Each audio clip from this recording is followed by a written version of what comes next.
ప్రత్యేకమైన వందనాలు తెలియజేస్తున్నాను. దేవుడు నాకు అనుగ్రహించిన ఈ ధన్యతను బట్టి స్తుతిస్తూ దేవుని యొక్క సన్నిధిలో మనమందరం కలిసి ఆరాధించడానికి, ఆయన మహిమను ప్రచురం చేయడానికి, ఆయన సన్నిధిలో గడపడానికి సహాయం చేసిన దేవునికి ఒకసారి చేతులెత్తి స్తుతులు చేయండి. ఈ యొక్క ఉదయకాల సమయంలో ఈ రోజున ఒక ప్రత్యేకమైన దినం. వాస్తవానికి ఈ దినము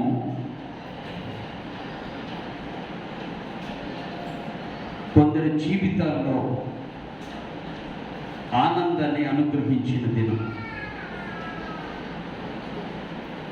అదే తండ్రుల దినం. దినము అనగానే ఎక్కడికో వెళ్ళొద్దు మీరు, రోజు అని. అందుకనే తండ్రులారా, మీ అందరికీ ఈ తండ్రుల దినోత్సవమున శుభాకాంక్షలు తెలియజేస్తున్నా. నిజంగా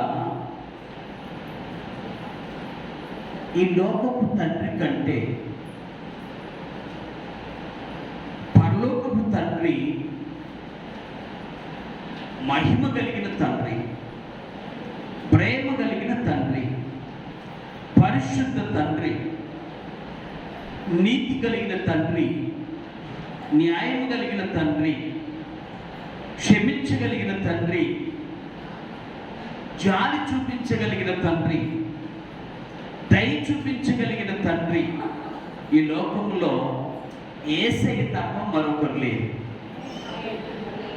అందుకనే మనకు ఒకవేళ తండ్రులు ఉన్నా,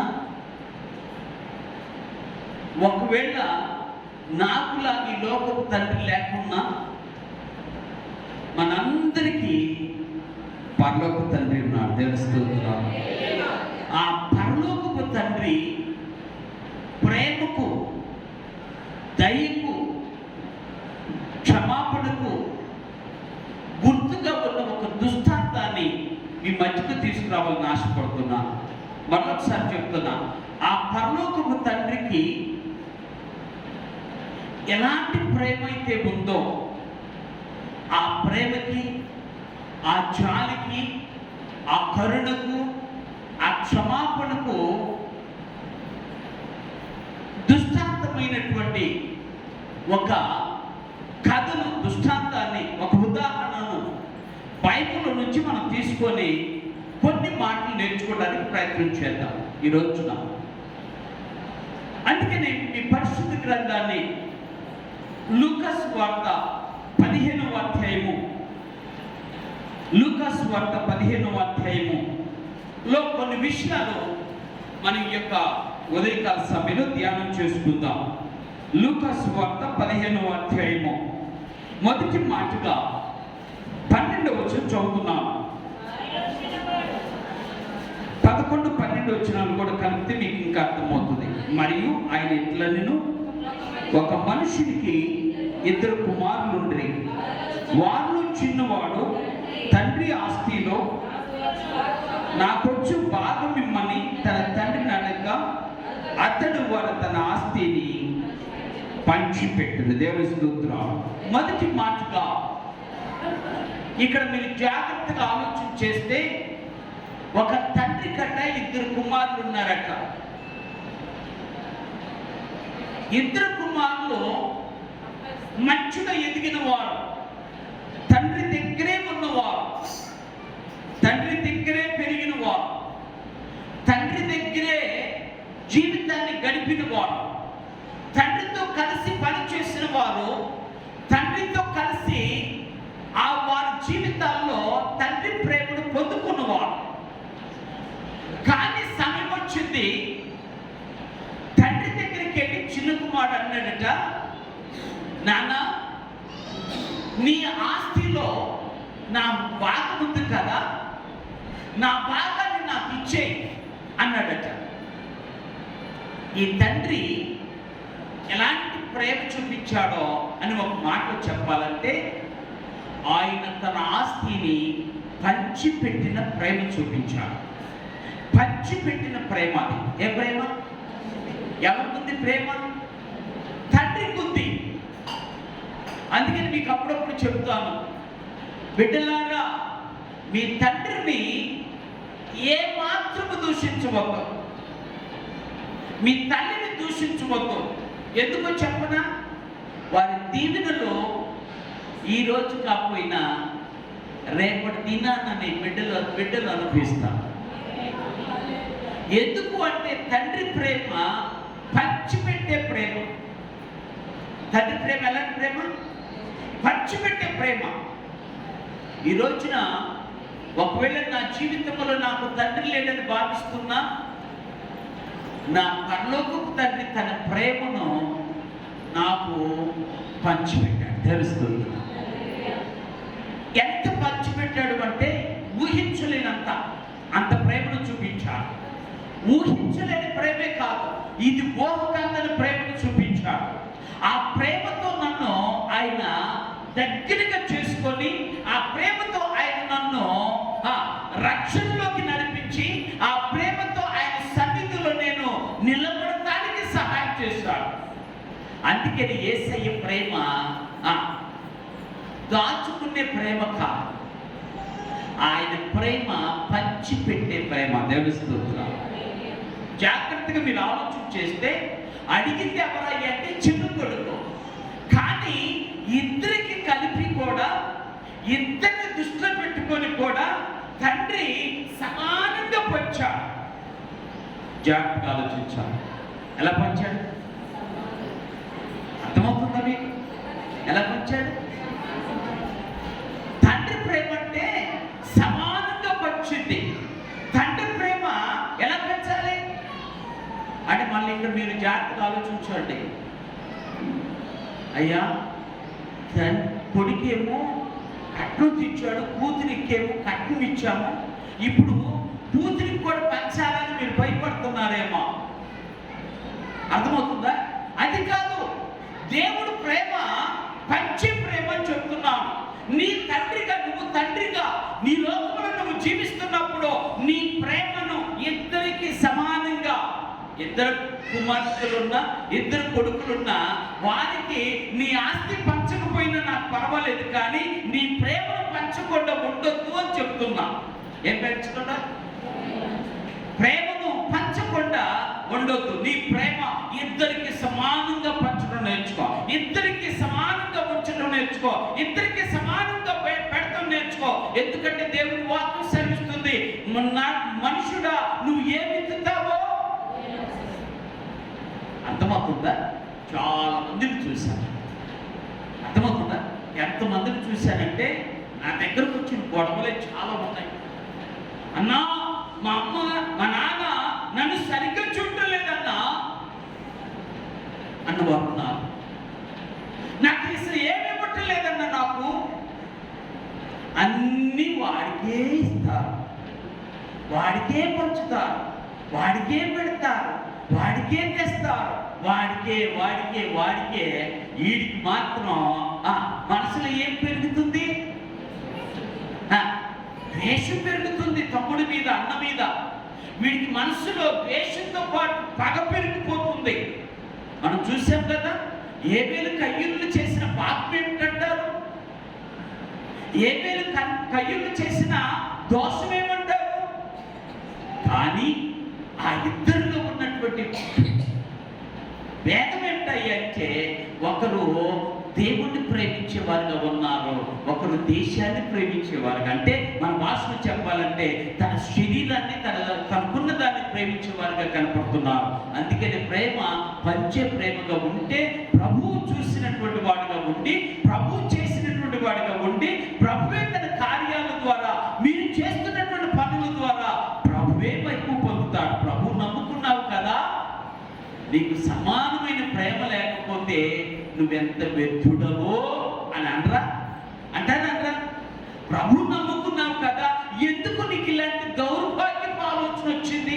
ఒక బిడ్డను ఒకలాగా, ఒక బిడ్డను ఇంకొకలాగా చూసే ఆ దౌర్భాగ్యపు ఆలోచన నీకు ఎందుకు వచ్చింది అని దేవుడు అడగడా? అందుకే చెప్తున్నా, నా ప్రియదేవి బిడ్డలారా, నీ ప్రేమ సమానంగానే ఉంచాలి. నీ ప్రేమ సమానంగానే చూడండి. నీ ప్రేమ సమానంగానే అన్ని విషయాల్లో చేయండి. సమానంగా చేయండి. హెచ్చు తప్పులు ఉంటే ఆ ప్రేమ ఎప్పటికైనా నిన్ను నన్ను హెచ్చు తప్పుల్లోకే నడిపిస్తాడు. అర్థమవుతుందా? హెచ్చు తప్పులు ప్రేమ ఉండకూడదు. అందుకే నీ ఉదయకాల సమయంలో యేసయ్య ప్రేమ పంచే ప్రేమ. అందుకనే ఆయన ఏ విధంగా చూశాడు అంటే, నా బిడ్డ అడిగాడు కదా, అడిగినప్పుడు వెంటనే ఇచ్చేద్దాం కదండి. ఎవరు? యేసయ్య ప్రేమ లాంటిదే ఈ ప్రేమ. అడగగానే ఇచ్చేసాడండి. ఏమాత్రం ప్రశ్నించలా. నాన్న ఏం చేసుకుంటావురా నువ్వు ఇప్పుడు? ఏ విధంగా చేసుకుంటావురా? ఎలా చేసుకుంటావురా? ఎక్కడ చేసుకుంటావురా అని అడిగాడా అంటే ఏమీ అడగలా. అందుకని యేసయ్య ప్రేమ ఎంత అద్భుతమైనదిగా చూపించాడు అంటే, ఈ యొక్క ఉదాహరణ ద్వారా, ఈ యొక్క దృష్టాంతం ద్వారా, ఈ కథ ద్వారా చెప్పినటువంటి సత్యం ఏంటంటే, యేసయ్య ప్రేమ ఎప్పుడు కూడా ఇచ్చే ప్రేమే, పంచి పెట్టే ప్రేమే, కానీ అది తీసుకునే ప్రేమ మాత్రము కాదు. తండ్రులారా మీ బిడ్డలకు అలానే చేయండి. తల్లులారా మీ బిడ్డలకు అలాగనే చూడండి. చూస్తేనే దేవుడు మహిమపరచబడతాడు. ఎవరు మహిమపరచబడతారు? నీ ద్వారా దేవుడు మహిమపరచబడతాడు. నీ ద్వారా దేవుడు మహిమలో నిన్ను నన్ను పాల్పొందేలాగా చేస్తాడు. అందుకే నీ ఉదయకాల సమయంలో ఆయన ప్రేమ పంచిపెట్టే ప్రేమ. ఆ ప్రేమలో ఆలస్యం లేదు, ఆ ప్రేమలో అలసత్వం లేదు, ఆ ప్రేమలో ఆలోచన రాలేదు. ఎందుకంటే పంచిపెట్టమే తెలుసు, కానీ ఆయన ఏం తెలియలా, కొంచెం ఆలోచించేంత వీడు ఏం చేసుకుంటాడని ఆలోచన కూడా చేయలా. అందుకే ఆలస్యం చేయని వాడు, ఆలోచించిన వాడు ఎవరు అంటే కేవలం మనకు తండ్రి అయిన దేవుడే. అర్థమైందా? ఆయన ఏం ఆలోచించడా, ఆయన ప్రేమను పంచాలనుకున్నాడో ఏమి ఆలోచించకుండా కుమారుడు పంపించేశాడు. ఏమి ఆలోచించకుండా, ఆలస్యం చేయకుండా. అందుకని బైబిల్లో చెప్పినటువంటి మాట ఏంటంటే, గలతీ పత్రికలో 4:4 అంటాడు, మనము తన కుమారుని ఎప్పుడు పంపించాడంట అంటే, ఆయన తగిన సమయంలో అని ఉంటాయి. తగిన సమయంలో ఆయన తన కుమారుని లోకానికి పంపించాడు. అందుకే చెప్తున్నా ఈ ఉదయకాల సమయంలో ఆ ప్రేమ ఎప్పుడు కూడా ఆలోచించి చేసేటువంటి ప్రేమ మాత్రం కాదు అనిపించింది. పంచి పెడతానికి ఆలోచించాల్సింది ఏముంది? ఆస్తి ఉంటే చాలు కదండి. పంచి పెడతానికి ఆలస్యం చేయాల్సింది ఏముంది అని మీకు ఇంకొక మాట చెప్తున్నాను. దయచేసి మీరు జ్ఞాపకం చేసుకోండి. మీకు చెప్తున్నాను. దయచేసి మీరు మీ ఆస్తులు ఒకవేళ ఏమన్నా దేవుడిచ్చిన ఆస్తులు ఉంటే అది మీ తదనంతరమే ఇవ్వండి. మర్చిపోవద్దు. ఇది అనుభవంలో చెప్తున్నాం. ఎప్పుడు ఇవ్వాలి అంటే దాని అర్థం ఏంటి తెలుసా? మీరున్నంతకాలం మీరు అనుభవించుకోండి. ఒక స్పూన్ ఉందా, ఆ స్పూన్ మీరున్నంతకాలం మీరు అనిపించండి.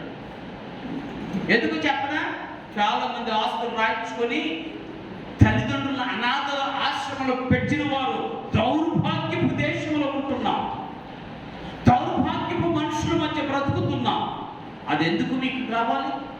అందుకనే దేవుడిచ్చినటువంటి ఆస్తియే కానీ, దేవుడిచ్చిన ప్రేమనే కానీ అది మీరు సమానంగా పంచడం నేర్చుకోండి. అది దేవుడు తప్పనిసరిగా తన కార్యాల ద్వారా దేవుడి యొక్క మహిమను పొందుకోగలుగుతాడు. దేవుడి యొక్క మహిమను మనందరికీ చూపించగలుగుతాడు. అది మొదటి ప్రేమ. ఏ ప్రేమ అంటే పంచిపెట్టే ప్రేమ, సమానంగా పంచిపెట్టే ప్రేమ. రెండో ప్రేమ గురించి మీకు ఒక మాట చదివించాలని ఆశపడుతున్నాను. అక్కడ 20వ వచనం చదువుతున్నాను, జాగ్రత్తగా ఆలోచిద్దాం. 20వ వచనం చదువుతున్నాను. వాడు ఇంకా దూరముగా ఉన్నప్పుడు తండ్రి వాడిని చూచి కనికరపడి పరుగెత్తి వాని మెడ మీద పడి ముద్దు పెట్టుకొనెను. రెండో మాట, దేవుడు చూపించిన ప్రేమకు సాదృశ్యంగా కనపడుతున్న ప్రేమ జాగ్రత్తగా ఆలోచించాలి. ఏంటండి? ఎవరికి? దేవుడు ప్రేమకు సాదృశ్యమైన ప్రేమ ఇది. ఎవరి ప్రేమ? తండ్రి ప్రేమ. అర్థమవుతుందా? ఎవరి ప్రేమ? తండ్రి ప్రేమ. జాగ్రత్తగా ఆలోచించాడు. కుమారుడు తీసుకున్నాడు ఆస్తిని, పంచిపెట్టిన ఆస్తిని తీసుకున్నాడు. తను అనుకున్నాడు, నేను ఇక్కడుంటే బ్రతకలేను, దూరంకి వెళ్ళి బ్రతుకుదామనుకున్నాడు. అందుకని మీకు కూడా ఒక మాట చెప్తా, దూరపు పండ్లు ఎప్పుడు నుండుగానే ఉంటాయి. ఎక్కడ ఉంటాయి? ఏదో సాధిద్దాం అనుకుంటాం, కానీ ఎక్కడ? అది చాలా వరకు సాధించలేని పరిస్థితుల్లోనే ఉండిపోయినాడు. ఓకే, జస్ట్ ఆయన దూరంకి వెళ్ళి నేను ఏదో ఒక విధంగా బ్రతుకుదాం అనుకుని తన ఆస్తిని తీసుకొని తండ్రికి టాటా చెప్పి బయలుదేరి వెళ్ళిపోయాడు. చివరికి ఏం జరిగింది అంటే తను తన జీవితంలో చాలా నష్టపోయాడు. బైబిల్ చెప్పిన మాట, దుర్వ్యాపారం చేసి, ఏమి దుర్వ్యాపారం చేసి అనవసరమైనటువంటి వ్యాపారాలు తలదూర్చి అనవసరమైనటువంటి ఖర్చులు పెట్టి అనవసరంగా జీవితాల్లో ఉన్న ఆస్తి అంతటిని పోగొట్టుకున్నాడు. చివరికి ఆయన గతి ఏంటయ్యాని మనం ఆలోచన చేస్తే ఆయన గతి, ఆయన చుట్టూ పందులు, ఆయన తింటున్నది పందులు కొట్టి భయంకరం. జాగ్రత్తగా ఆలోచించు. ఎలాంటి భయంకరం అంటే ఇంటిలో ఉన్నప్పుడు ఒక చిన్న పని కూడా చేయడం. కుమార్తెలారా మీకు కూడా చెప్తున్నాను, ఏ పని? ఇంట్లో ఉన్నప్పుడు అమ్మ మీద ఎంత అరుస్తారో,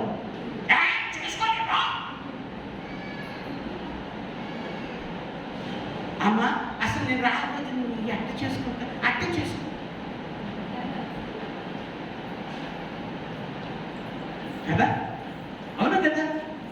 కానీ ఇట్లా అన్న బిడ్డలు, ఇట్లా అన్న కుమార్తెలు అక్కడికి వెళ్ళిన తర్వాత కూర్చో అంటే కూర్చున్నావు. ఎక్కడ? భార్యల దగ్గర. మాట్లాడు అనగానే మాట్లాడకుండా ఉంటున్నావు. ఇక్కడేమో అమ్మ మీద అరిసిన వాళ్ళు, నాన్న మీద అరిసిన వాళ్ళు అక్కడేమో మౌనంగా అయిపోయారు. నాకులాగా అనుకుంటారేమో.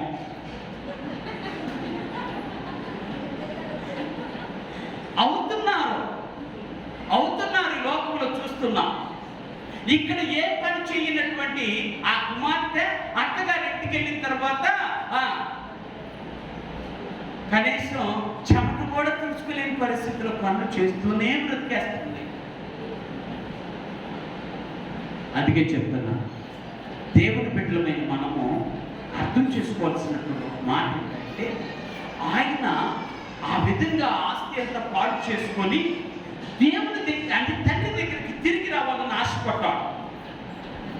తిరిగి రావాలని ఆశపడితే అంత దూరంలో, ఎక్కడో దూరంలో ఉంటే అక్కడ ఉన్నటువంటి ఆ కుమారుణ్ణి తండ్రి చూశాడు.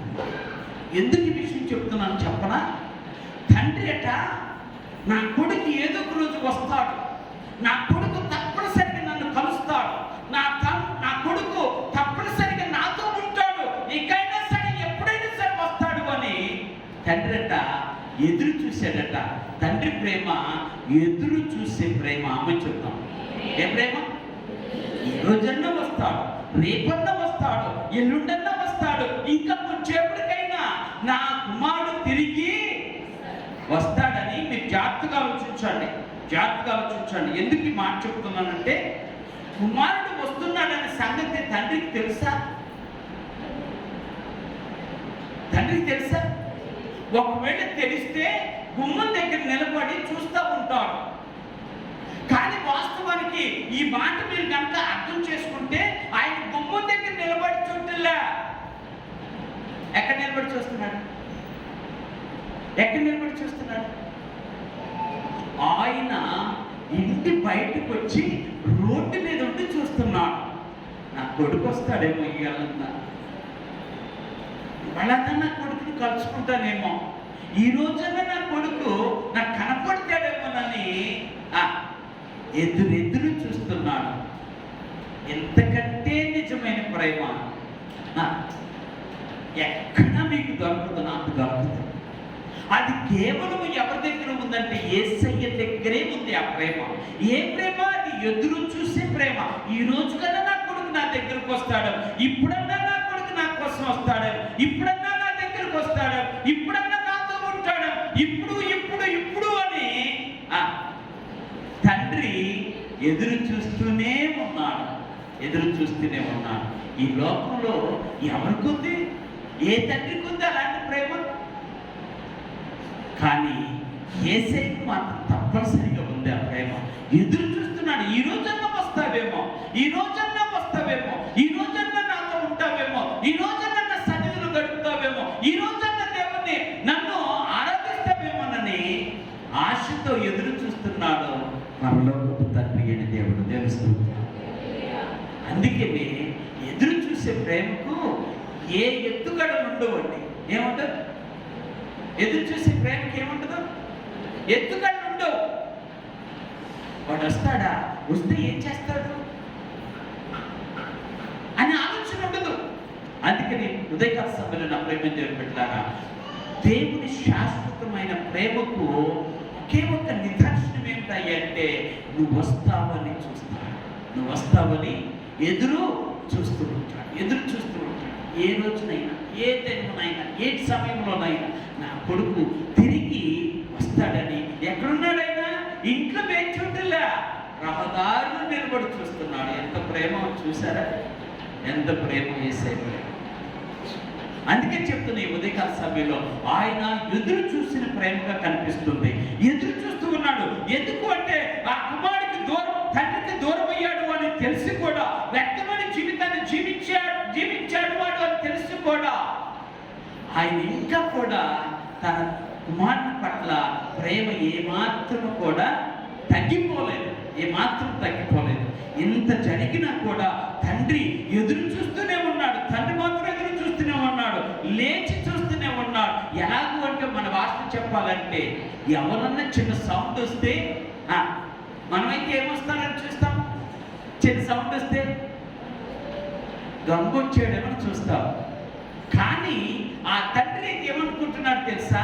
చిన్న సౌండ్ రాగానే నా కొడుకు వచ్చాడేమో, ఏమో నా కొడుకు వచ్చాడేమో అనుకొని ఆయన ఎదురెదురు చూస్తున్నాడు. ఎదురు చూసే ప్రేమ యేసయ్య ప్రేమ. యేసయ్య ప్రేమ నాకెందుకులే అనుకున్నావా? ఆ ప్రేమ నీ జీవితాన్ని మార్చలేదు, ఆ ప్రేమ నిన్ను మార్చలేదు, ఆ ప్రేమ నీ జీవితంలో ఏ కార్యాన్ని చూపించలేదు, నువ్వు ఏ కార్యాన్ని చూడలేవు. అందుకనే యేసయ్య ఒక్కడే నీ కోసం ఎదురు చూస్తున్నాడు. ఈ రోజైనా నా కుమారుడు వస్తాడని నా దగ్గరికి, ఈ రోజైనా నా కుమారుడు వస్తాడు. ఎదురు చూసే ప్రేమలో నీవు నేను ఒట్టినిద్దురుగాక.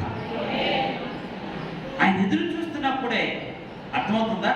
ఎదురు చూస్తున్నప్పుడే వెళ్ళాలి. అందుకని మీ భాషలో చెప్తాను, ముద్దు వచ్చినప్పుడు ఏమెక్కాలి? ఒకవేళ ముద్దు రాకపోతే చిరపడి అదే ముద్దు వస్తే అది ఎప్పుడు వస్తుంది చెప్పనా? ఎప్పుడు వస్తుంది? అందుకని ఇప్పుడు మీకు ఇంకో విషయం చెప్తాను. అది ఎందుకు వెళ్ళిపోయాడో నన్ను అనిపించింది నాకు. ఎందుకు వెళ్ళిపోయాడంటే ప్రేమలు పెరుగుతాయి అంట. దూరమైన కొలది పెరుగును అనురాగం అని. దూరంగా ఉంటే పెరుగుతుందంట. ఎవరికి? అది అప్పుడప్పుడు వస్తే బాగా హ్యాపీగా చూస్తాడు కదా, అప్పుడప్పుడు వస్తే కదా. అది రోజు కనపడుతున్నాడు మాత్రం ఎట్రా ఇంకా అయ్యేదా పనికి అంటావు. అది దగ్గర ఉంటే అట్లా అంటావు, దూరం ఉంటే అది మరి ఏం చేయాలి? ఇక్కడ కూడా ఒక చరిత్ర. అందుకే చెప్తున్నా, దేవుని బిడ్డలమైన మనము ఎక్కడో ఉన్నా, ఏ స్థితిలో ఉన్నా మన ప్రేమకు మాత్రం అర్థము మారదు, పరమార్థము మారదు. అలాంటి ప్రేమే యేసయ్య మన పట్ల చూపించిన ప్రేమ. ఎదురు చూస్తున్నాడు. అందుకే నేను తలుపునొద్ద తట్టుచున్నాను, ఎవడైనను నా స్వరం విని తలుపు తీసిన ఎడల నేను వచ్చి వాటితో కలిసి నేను భోజనము. ఇప్పటికీ దేవుడు knocking the door of your heart every moment of your life. ప్రతి క్షణము నాకు చూడాలి, ప్రతి క్షణము దేవుడు నీ హృదయ తలుపులను తడుతూనే ఉన్నాడు, ఎదురు చూస్తూనే ఉన్నాడు. ఎందుకంటే యేసయ్య ప్రేమ ఎదురు చూసే ప్రేమ. మొదటి ప్రేమ యేసయ్య ప్రేమ, పంచిపెట్టే ప్రేమ. రెండో ప్రేమ యేసయ్య ప్రేమ, ఎదురు చూసే ప్రేమ. మూడో ప్రేమ చెప్తాను పరిశుద్ధ గ్రంథంలో. అక్కడ మీరు కనుక జాగ్రత్తగా ఆలోచన చేస్తే ఇక్కడ దేవుడు మాట్లాడుతున్నటువంటి ఒక మాట ఏంటంటే, అతడు ఆ వచనం చదువు, వాడింకా దూరముగా ఉన్నప్పుడే తండ్రి వారిని చూసి కనికరపడి అని ఉంది. ఎక్కడున్నప్పుడు? ఇప్పుడు జాగ్రత్తగా ఆలోచిద్దాం, జాగ్రత్తగా చూద్దాం మనం ఒకసారి. వీడు వెళ్ళాడు, ఆస్తి మొత్తం అమ్మేసుకున్నాడు, ఆస్తి అంతా పోగొట్టుకున్నాడు. చివరికి పందుల సహవాసంతో జీవితాన్ని కొనసాగిస్తున్నాడు, పందులు పొట్టు తింటున్నాడు. జాగ్రత్తగా మీరు కనుక ఆలోచన చేస్తే మన భాషలో చెప్పాలంటే దాదాపు కొన్ని సంవత్సరాలు కూడా వాడి తల మీద దువ్వెన పడల, వాడి బట్ట మీద సర్ఫు సోపు కానీ ఏది పడల. వాడు మాసిన గడ్డం, పెరిగిన జుట్టు, మురికి బట్టలు, చిరిగిపోయిన బట్టలు, ఏంటంటే చిరిగిపోయిన బట్టలు, చెదిరిపోయిన జీవితంతో ఒక బికారి వాడిగా వస్తున్నాడు. అర్థమవుతుందా? ఎలా వస్తున్నాడు? ఒక అడుగు తినేవాడి కంటే దరిద్రంగా. ఈ రోజున అడుగు తిన్నవాడిని అలాగా మనం అంచనా వేయలేము. ఎందుకో తెలుసా? ఒక చిన్న మాట చెప్తాను. వాళ్ళ యొక్క జీవన విధానం ఎలా ఉందంటే ఒక మాట చెప్తాను, మీకు అర్థమవుతానికి చిన్నగా. ఒక రోజున ఒక అడుగు తినైనా ఇంటి ముందుకు వచ్చి, అమ్మా ఏమన్నా అన్నం ఉంటే పెట్టమ్మా అని. ఆ మంది, అయ్యా ఇంకా ఉడకల, ఇంకా తయారవ్వలా, చేస్తున్నాను. ఈ లోపు అటు వెళ్ళరా అంటే ఆయన అన్నాడు, ఏమన్నాడు తెలుసా? సరేనమ్మా, అయితే ఒక మాట చెప్తాను, నా నెంబర్ రాసుకో, నాకు ఫోన్ చేయి, అది అయిపోగా నేను వస్తాను అన్నాడట. అంటే దాని అర్థం ఏంటి తెలిసిందా మీకు? అర్థం ఏంటంటే అడుగు తినేవాడు కూడా సెల్ ఫోన్ వేసుకొని, అర్థమైందా? అంటే ఆర్డర్ బుక్ చేసినట్టు, స్విగ్గీలో కనుక మనం ఆర్డర్ బుక్ చేస్తామే అలా చేసినట్టు. ఇప్పుడు వీడికి ముందుగానే ఫోన్ చేయాలి, అన్నం అయిపోగానే ఫోన్ రాసుకున్నాడు. చూశారు ఎలా ఉంది అనిపించింది నాకు. ఈ లోకంలో అలా ఉంది. అడుగు తినేవాడు ఆ విధంగా ఉంటున్నాడు, కానీ వాడికంటే దరిద్రంగా వచ్చాడు ఈ యొక్క కుమారుడు. తండ్రి ప్రేమ ఎలాంటిదో మీకు చెప్తున్నాను, జాగ్రత్తగా ఆలోచించాను. ఎంత పరిస్థితిలో ఉన్నా, చిరిగిపోయినటువంటి చొక్కా వేసుకున్నా, చిరిగిపోయిన బట్టలతో ఉన్నా, చెదిరిపోయిన జుట్టుతో ఉన్నా, పెరిగిపోయిన జూలుతో ఉన్నా, గడ్డంతో ఉన్నా, మాసిన గడ్డంతో ఉన్నా, ఆ తండ్రి మాత్రము కుమారుని దూరంగానే చూసి గుర్తుపట్టాడు. నేను స్తోత్రాలు. ఆ ప్రేమ గుర్తించిన ప్రేమ. ఆమె ఎవరు గుర్తించింది? కుమారుడు గుర్తించింది. కుమారుడు స్థితి చూసి అస్సలు గుర్తుపట్టలేమో అని అనుకున్నాను కదా. అవునా కదా? మనం అనుకుంటాము, అరే అసలు నిన్ను గుర్తుపట్టలేదురా. నాకు ఒక రోజున ఒక ఫంక్షన్కి అటెండ్ అయ్యాను. ఫంక్షన్కి అటెండ్ అయితే అక్కడికి ఒక ఆయన వచ్చాడు. ఒక ఆయన ఫ్యామిలీలాగా వచ్చాడు. ఏంటి అర్థమైందండి? ఒక ఆయన ఆమెలాగా వచ్చాడు. ఈ మనిషిని ఎక్కడ చూశాను అని నేను ఆలోచన చేస్తున్నా. బుర్రకు తట్టల. చాలాసేపు ఆలోచన చేసిన తర్వాత ఒక సిస్టర్ని పిలిచి, అరే నీకు ఒక తమ్ముడు ఉన్నాడు కదా, వాడు కనపడలేదేంటో, వాడు లేదా ఇక్కడ అన్నా. బాధపడుతూ ఒక పక్క సిగ్గుపడుతూ, నీ పక్కన ఉన్నాడేనండి, వాడే మా తమ్ముడు. ఇప్పుడు నా పక్కనే ఉన్నాడు, వాడే మీ తమ్ముడు, మా తమ్ముడు అండి అన్న. ఏంట్రా అన్న? వాడు మారిపోయాడంటే, ట్రాన్స్జెండర్ అయిపోయాడు అంతే. చెల్లి భలే వేదం కలిగింది. వాళ్ళందరూ ఆడపిల్లలే, ఈడొక్కడే మా పిల్లోడు. కానీ చివరికి వీడు కూడా ఆడపిల్లలాగా తయారైపోయాడు. ఆడపిల్లలాగా తయారు. వాడే గుర్తుపట్టలేదు నేను. ఇన్ని సంవత్సరాల దూరంగా బ్రతికిన ఆ కుమారుడిని మాత్రం తండ్రి గుర్తుపట్టాడు. తెలుస్తుంది. అది యేసయ్య ప్రేమ. నువ్వు ఏ స్థితిలో ఉన్నావని అనుకున్నా, నువ్వు ఏ స్థితిలో పెరిగావనుకున్నా, నువ్వు ఈ స్థితి ఎలా ఉందనుకున్నా కూడా నిన్ను గుర్తించేవాడు, గౌరవించేవాడు యేసయ్య ఒక్కడే. తెలుస్తుంది. ఎవరు చూపించరు, ఎవరు ఉండరు అలాంటి ప్రేమను చూపించేవారు. ఈ లోకంలో అయితే అస్సలు కనపడరు. ఈ లోకంలో అయితే కనపడరు. అంటే మన భాషలో చెప్పాలంటే, మనం కనుక చుట్టాలు వస్తున్నాను అంటే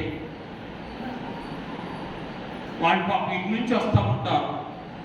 మనం వాళ్ళని చూసి ఇటు తిరిగి, హలో ఏంటి బాగున్నారా, ఏం చేస్తున్నారా అని చెప్తాం. ఇది వెళ్ళిపోతాడు. ఎందుకు? వాడు వస్తే ఖర్చు అవుతుంది, వాడు పలకరిస్తే ఇంటికి వస్తాడేమో భయం వేస్తుంది, వాడు వస్తే భోజనం పెట్టాలేమన్న ఆలోచన వస్తుంది. అదే కనుక పలకరించకుండా పక్కకి వెళ్ళిపోయామనుకోండి కదా, అవునా? అలాంటి వారు ఉన్నారు, కనపడుతున్నాం.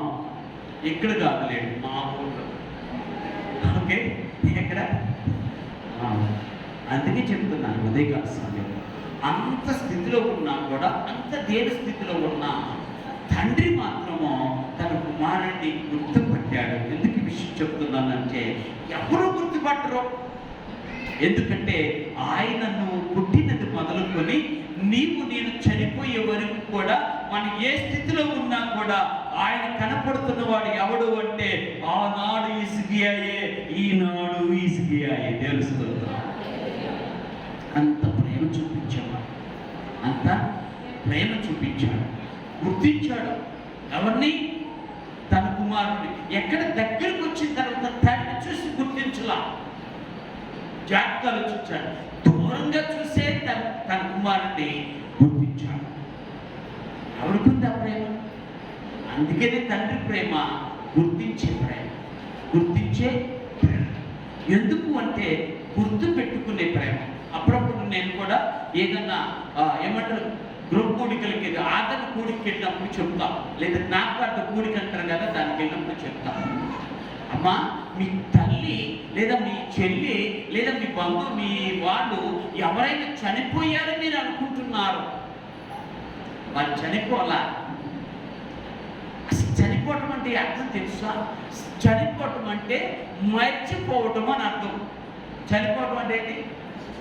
మర్చిపోయారు. ఇక చనిపోయిన వాళ్ళు మర్చిపోతాం కదా, కానీ మనన్న వాళ్ళు ఎవరిని మర్చిపోరు.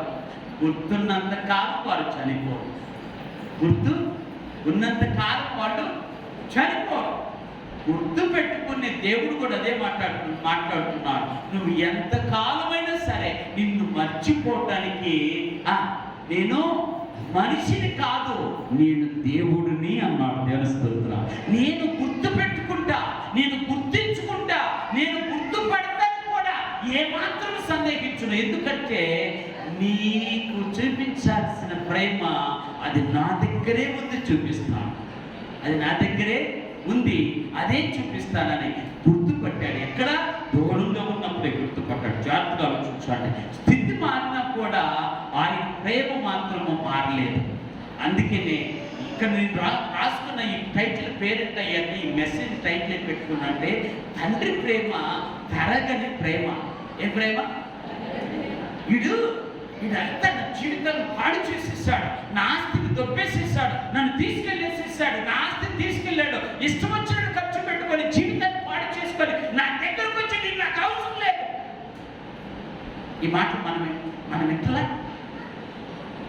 వద్దు సార్, నేను వాడిని నా దగ్గరికి పంపించద్దు సార్, నీ దండం పెడతా, వాడు దూరమైన రోజు నేను చచ్చిపోయాడు అనుకుంటాను, కానీ వాడు మాత్రం నేను దగ్గరికి తీసుకొని వాడు చేసిన ఘోరం, వాడు చేసినటువంటి పనులు ఈ రోజు కూడా నా గుండెల్లో ఉన్నాయి సార్, నేను వాడిని మర్చిపోలేదు సార్, ప్లీజ్ సార్ వాడిని మాత్రం నా ఇంటికి అన్న తల్లిదండ్రులు లేరంటారా? లోకంలో ఉన్నారు, కానీ యేసయ్య మాత్రం అలా ఎప్పుడు అనలేదు, ఏ రోజును కూడా అనలేదు. ఆయన నిన్ను చూసి గుర్తుపట్టి ఆయన చేసినటువంటి ఒక చివరి కార్యాన్ని చేసి నేను ముగిస్తాను. అందుకే అక్కడ ఉన్నటువంటి మాటలు మీరు కనుక ఆలోచన చేస్తే అక్కడ అంటాడు ఆయన, చూచి కనికరపడి పరుగెత్తి వాని మెడ మీద పడి ముద్దు పెట్టుకోలేదు. దేవుని స్తోత్రాలు. చివరి మాట, మొదటి మాట పంచిన ప్రేమ, రెండవ మాట ఎదురు చూసిన ప్రేమ, మూడవ మాట గుర్తించిన ప్రేమ, గుర్తుపట్టిన ప్రేమ, నాలుగో మాట మీరు జాగ్రత్తగా ఆలోచించండి. ఇప్పుడు ఈ కుమారుడు ఎన్ని సంవత్సరాలు ఉంటుంటాడు కదా, అవునా? ఎన్ని సంవత్సరాలు ఉన్నాడు అంటే తండ్రి వయసు పెరుగుతుంది కానీ తనది కదా. అయినప్పటికీ కూడా బైబిల్లో చెప్పిన మాట, ఆయన ఆ కుమారుడిని చేరుకోవడానికట తండ్రి పరిగెత్తుకుంటూ వెళ్ళాడట. జాగ్రత్తగా ఆలోచించాడు. ఎలా వెళ్ళాడు? ఇప్పుడు అసలు వాస్తవానికి తండ్రిని చూసినప్పుడు ఎవరు రావాలి? ఇప్పుడు మీరు జనరల్గా చూడండి, పిల్లలు పరిగెత్తుకుంటా తండ్రి కనపడగానే పరిగెత్తుకుంటూ వస్తారు, అవును కదా? అందుకనే మా పిల్లలు పరిగెత్తుకుంటూ వచ్చి దెబ్బలు తిన్న వాళ్ళు ఉన్నారు. పరిగెత్తుకుంటూ వస్తారు. ఎందుకు? వాళ్ళకి ముందు వెనక ఏముందో కూడా కనపడదు, కానీ తండ్రి మాత్రమే కనపడతాడు. విచిత్రం ఏంటో, ఈ కొడుకుకు మాత్రం అలాంటి పరిస్థితి రాలే, ఎలాంటి పరిస్థితిలో లేడు. ఎందుకు అంటే తను మారాడు. దేవుని స్తోత్రాలు. తనే మారాడు. ఏమన్నాడంటే, నానా నీ కొడుకు నన్ను చూడొద్దు, నీ పని వాళ్ళలో ఒకటిగా నన్ను చూడు, నీ పని వాళ్ళలో ఒకటిగా నన్ను కొడుకు మాత్రం చూడదు. జాగ్రత్తగా ఆలోచించు. పని వాళ్ళ ఒకటిగా చూడమని తను తాను తగ్గించుకుంటే దేవుడు యేసుక్రీస్తు లాంటి ప్రేమ చూపించిన ఆ తండ్రి అన్నాడు, నానా తప్పు చేసినా నా కుమారుడివేయా, పంచిపెట్టాను, ప్రేమ చూపించాను, అయినా నువ్వు దుర్యోగపరిచిన, దుర్వ్యసనాలకు లోనైన, దుర్మార్గపు జీవితాన్ని జీవించిన నువ్వు మాత్రం నాకు కుమారుడివే అన్నాడు. అవును కదా? అందుకనే ఇంకొక మాట చెప్తున్నాను. అదేంటంటే, దేవుడు చెప్పినటువంటి మాటను మీరు కనుక ఆలోచన చేసినప్పుడు ఆయన చెప్పినటువంటి ఇంకొక మాట ఏంటంటే, ఆ ప్రేమ ఎలాంటి ప్రేమ అంటే పరుగెత్తిన ప్రేమ. ఏ ప్రేమ? Never wait. అస్సలు కొడుకును చూసినప్పుడు గుర్తుపట్టడేమో నన్ను కొడుకు అనుకున్నాడు, కానీ తండ్రే గుర్తుపట్టాడు. ఓకే, కొడుకు పరిగెత్తుకొని వస్తాడేమో అనుకున్నాడు, కానీ ఆ కొడుకు యొక్క అయోగ్యత ఆయన పరిగెత్తు వచ్చే పరిస్థితిలో లేడు అని గ్రహించినటువంటి తండ్రి ఆయనే పరిగెత్తుకుంటూ వచ్చాడు. అందుకని నీకు అప్పుడప్పుడు చెప్తాను, నువ్వు ఒక అడుగేస్తే ఆయన నీకు 10 అడుగులు ఎదురేస్తాడు. కొడుకుని దగ్గర తీసుకోవడానికి, బిడ్డను దగ్గర తీసుకోవడానికి ఎన్ని అడుగులు వేస్తే? ఒక అడుగులు వేస్తే మనం దేవుడు 10 అడుగులు వేస్తాడు. 10 అంటే 10 అనుకోవద్దు అక్షరాలుగా, ఆ, ఎంతో తొందరపడతాడు, ఎంతో ఆశపడతాడు, ఎంతో ఆలోచన చేస్తాడు. నా కొడుకు వస్తున్నాడు కాబట్టి నేనే ముందు పరిగెత్తాలి, నేనే ముందు. ఇప్పుడు చెప్పనా మీకు ఒక విషయం, జాగ్రత్తగా ఆలోచించు. మోషే చనిపోయాడు. దేవుడు అన్నాడు మోషేని, ఆయన అబ్బాయి, నువ్వు చేసిన తప్పుకి నీకు శిక్ష ఏంటంటే నువ్వు కానాను చేరవు. ఎక్కడ చేరవు? కానాను చేరవు. కానాను చేరవు అంటే వెంటనే మోషేకి బాధ కలిగింది, వేదన కలిగింది. ఇశ్రాయేలు 40 సంవత్సరాలు నేను అరణ్య మార్గం నడిపించి వాళ్ళ అవసరతలన్నీ తీర్చి వారి పట్ల నేను ఎంతగా ప్రేమ చూపించానో ఇప్పుడు వాళ్ళు ఏమంటున్నారు? కానానికి వచ్చేటట్టు ఉన్నారనుకుంటే వారు అరణ్యములోనే రాలిపోయారు. కానీ మోషే ఉన్నాడు. మోషే చేసిన తప్పుకి మోషే శిక్ష అనిపించాడు. ఏంట తప్పు అంటే దేవుడు అన్నాడు ఆ రాయితో మాట్లాడు నీళ్ళిస్తాయంటే ఈ రాయి ఫస్ట్ నా అనుభవంతో రాయి కొట్టాడు, నీళ్ళు వచ్చినాయి. నా మాటను అన్ని జనులు అందరి ముందు ధిక్కరించావు కాబట్టి నువ్వు కానాను చేరవు అన్నావు. జాగ్రత్తగా ఆలోచించు. కానాను చేరవు అంటే వెంటనే మోషేకి వేదన కలిగింది. దేవుని సన్నిధిలో ప్రార్థించడం మొదలెట్టాడు. అయ్యా, ఈ కానాను కోల్పోవటం నాకు చాలా దురదృష్టం. ఈ కానాను కోల్పోవటం నా జీవితంలో ఎంతో భయంకరమైనటువంటి దినం. దయచేసి నన్ను ఒక్కసారి జ్ఞాపకం చేసుకొని నన్ను కానానికి నడిపించయ్యా, కానానికి నడిపించయ్యా అని దేవుడి సన్నిధిలో ప్రార్థన చేశాడు. ఎవరు? మోషే. దేవుడు అన్నాడు ఇంకొకసారి మాట మాట్లాడు, నువ్వు చావు చావు చావు. ఒకవేళ ఆలోచుకుంటే నెబో కొండ మీదకి వెళ్ళు, ఆ కొండ మీద నుంచి కానాను చూడు అని చెప్పి నెబో కొండ మీదకి వెళ్ళిన తర్వాత కానాను చూసి అక్కడే చనిపోయాడు మహానుభావుడు. దేవుడు పిలుచుకున్నాడు. ఎందుకు ఈ చరిత్ర అంతా మీకు చెప్తున్నానంటే చనిపోయిన శవం కొరకు మిఖాయేలు దూత సాతానుతో యుద్ధం చేసింది. వీళ్ళిద్దరు తచ్చిన బచ్చిన పడుతున్నాడు, నేను తీసుకెళ్తాను. తప్పు చేశాడయ్యా, దేవుడు వద్దన్నాడయ్యా, కానాను చేర్చున్నాడయ్యా, కాబట్టి ఆయన పాతాళంలో ఉండటం బెటర్ అయ్యా అని చెప్పి సాతానుడు, లేదు ఆయన పరలోకంలో ఉండటం మంచిదని చెప్పి మిఖాయేలు ఇద్దరు తర్జన పడితే ఇద్దరు వాళ్ళు పోటీ పడి ఇద్దరు కొట్టుకుంటే మాటించారు. యుద్ధం చేస్తే మిఖాయేలు గెలిచిన తర్వాత ఆ శవమును దేవుడు తీసుకొని పాతి పెట్టాడని.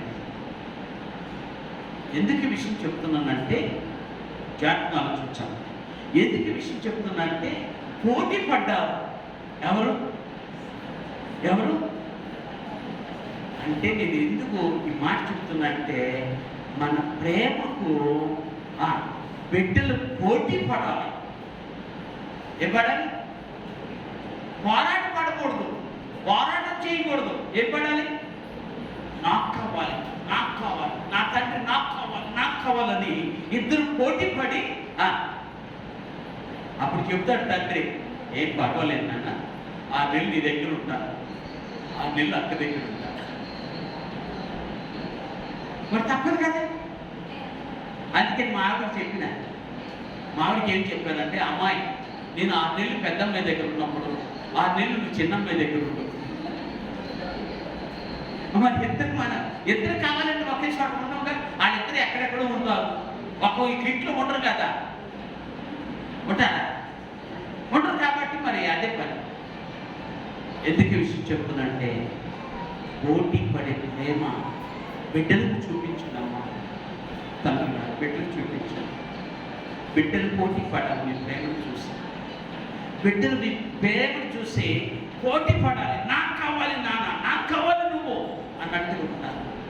అలాంటి ప్రేమ చూపించే తల్లిదండ్రులుగా మేము ఉండగలిగితే దేవుడే మహిమ పొందుతాడు. అందుకని దేవుడు మాట్లాడుతున్న మాట ఏంటంటే, నా ప్రేమను చూపిస్తున్నాను, నా ప్రేమను చూపిస్తున్నాను. నా ప్రేమ ఎలాంటి ప్రేమ అంటే, నేను నీ కోసం పరిగెత్తుకుంటూ వచ్చే ప్రేమ.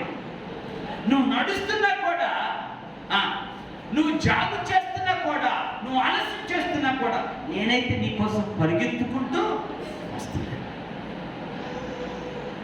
ఎంత జాలి ప్రేమ, ఎంత ఆతృత కూడిన ప్రేమ, ఆసక్తితో కూడిన ప్రేమ. అది అద్భుతమైన ప్రేమ, కేవలం యేసయ్య ప్రేమ మాత్రం.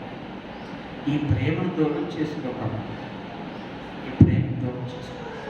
ఈ లోకంలో ఏది దూరమైనా పర్వాలేదు, కానీ దేవుని ప్రేమకు మాత్రం నువ్వు దూరం కావద్దని మనసారా నేను మిమ్మల్ని వేడుకుంటున్నాను. మనసారా వేడు, ఆ ప్రేమకు దూరం కావద్దు, ఆ ప్రభుకు దూరం కావద్దు. లోకంలో ఎన్ని పరిస్థితులు ఉన్నా ఆయన ప్రేమ నిన్ను నన్ను బలపరిచేది, నిన్ను నన్ను భద్రపరిచేది, నిన్ను నన్ను బంధించేది. ఆ ప్రేమలో నువ్వు నేను గుర్తిల్లాలని మనసారా కోరుకుంటున్నాను. అలాంటి ప్రేమ కేవలం యేసయ్య ఒక్కడే చూపించగలుగుతాం. అదే ప్రేమ మన బిడ్డలకి మనం చూపిద్దాం. అలాంటి ప్రేమ ఒకవేళ తక్కువ అనిపించిన వాళ్ళకి మన మనస్సాక్షి తెలుసు కదా, అవునా కదా, నన్ను ఎక్కువ చూడలేదు మమ్మీ అని ఒకవేళ నా బిడ్డలన్నా,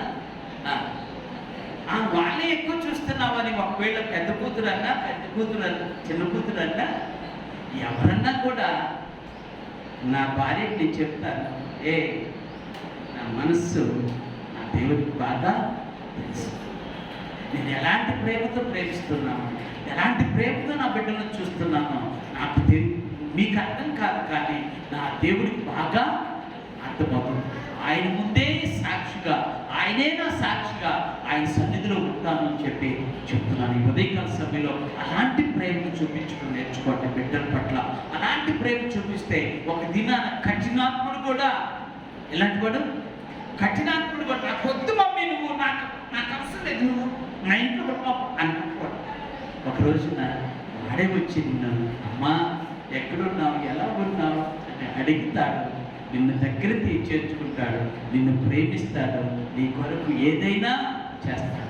ఆ ప్రేమను పంచడం నేర్చుకోండి, ఆ ప్రేమను గుర్తించడం నేర్చుకోండి, ఆ ప్రేమను అర్థం చేసుకోవడానికి నేర్చుకోండి, ఆ ప్రేమ కొరకై తప్పించడం నేర్చుకోండి, ఆ ప్రేమ కొరకై ఎదురు చూడటం నేర్చుకోండి.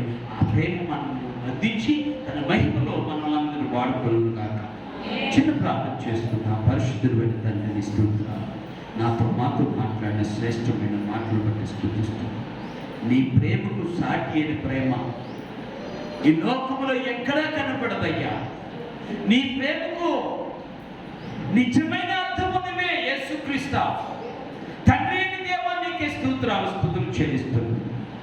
నీలాంటి ప్రేమ, నీలాంటి అగాప్య ప్రేమ, నీలాంటి ఆశించని ప్రేమ, నీలాంటి త్యాగపూరితమైన ప్రేమ, పంచిపెట్టే ప్రేమ, ఎదురు చూసే ప్రేమ మేము కూడా కలిగి ఉండడానికి సహాయం చేయండి. ఆ ప్రేమలో మేము తినడానికి సహాయం చేయండి. ఆ ప్రేమలో మమ్మలను ప్రభుత్వాన్ని బలవంతులుగా చేయండి నాయన. నీ ప్రేమ అయాతని ప్రభు నాయన, గుర్తించిన ప్రేమ, నీ కొరకు నా కొరకు పరిగెత్తిన నీ ప్రేమ కొరకు వందనాలు స్తోత్రాలు చెల్లిస్తూ అలాంటి ప్రేమలో మమ్మల్ని బంధించండి. అలాంటి ప్రేమలో మాకు భద్రతను అనుగ్రహించండి. అలాంటి ప్రేమలో ప్రభుత్వాన్ని నాయన మా బాధలు పోనట్లుగా సహాయం చేయండి. ఆ ప్రేమను చూచే బిడ్డలుగా మమ్మల్ని తయారు చేసి సిద్ధపరచి మహిమ పొందమని యేసు నామమున ప్రార్థించే వేడుకుంటున్నాను తండ్రి. ఆమేన్. హల్లెలూయా.